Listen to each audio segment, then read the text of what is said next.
Okay, this is problem 126 from the multiple choice packet. And it's a little bit confusing, but once you see how it works, will make a lot of sense. So you have a picture that looks like this, and you have to recognize that the red curve is the parabola, which is y equals x squared minus 4. And the blue is a line, which is y equals kx minus 10. And you know that that's a line because it's in the form y equals mx plus b. Okay, so we're going to do one thing at a time. This question is asking about the area between those two curves and the y-axis. So we're just talking about that little yellow piece. So we know it's going to be something with an integral of a top minus bottom dx. So let's start there. Okay, so the top function is going to be the red function, which is x squared minus 4, minus the bottom function, dx. Okay, so we need to know where do these two functions intersect to get the limits of the integral, and we know it's from 0 to something over here, but we don't know what that something is. Okay, so we're going to figure that out right now. So we're just going to do what we always do to find where they intersect. We're going to set them equal to each other. Okay, we get that.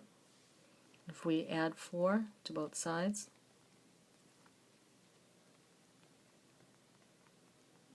we get this. And this does not look like this is going to help us in any way, shape, or form. So let's put this on hold for a second and think about what else do we know here. Well, we know that the blue line is tangent to the red curve at a certain point. If it's tangent to the red line, that means they have to have the same slopes. So the slope of x squared minus 4 is going to be 2x. And the slope of kx minus 10 is just going to be k, because it's in the form mx plus b, and k is the m. Okay, so if m equals 2x and m equals k, that means that 2x must equal k. Okay, that is going to be important to us. So I'm going to write this up here on top so I can erase. 2x equals k. Can I make some room here?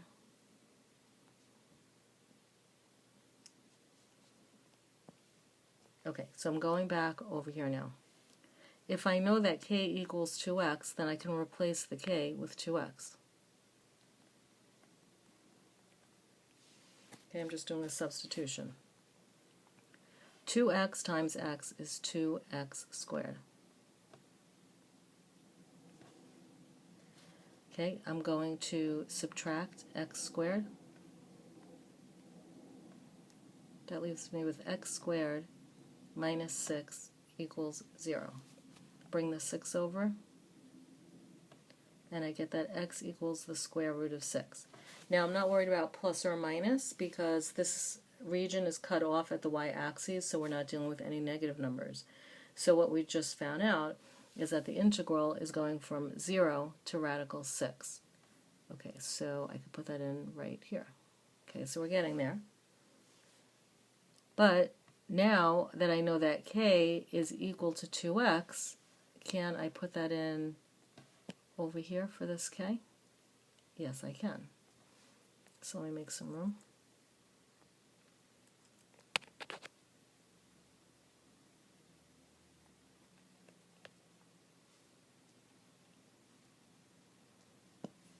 Okay, so let's rewrite this. So we have 0 to radical 6, x squared minus 4 minus, and instead of k, I'm going to put 2x. Okay, so we're going to simplify, and we're also going to distribute that negative. So we get x squared minus 4. When I distribute that, I'm going to get a negative 2x squared, and then I distribute that, and I'm going to get a plus 10. Okay, so we have two like terms here and here, so we're going to simplify that. I just need some more room. Jacob, you having fun yet? I know what you're thinking, Miguel. That's hysterical to think that he's even watching this. Okay, x squared minus 2x squared is a negative x squared. And then a minus 4 and a plus 10 is plus 6 dx.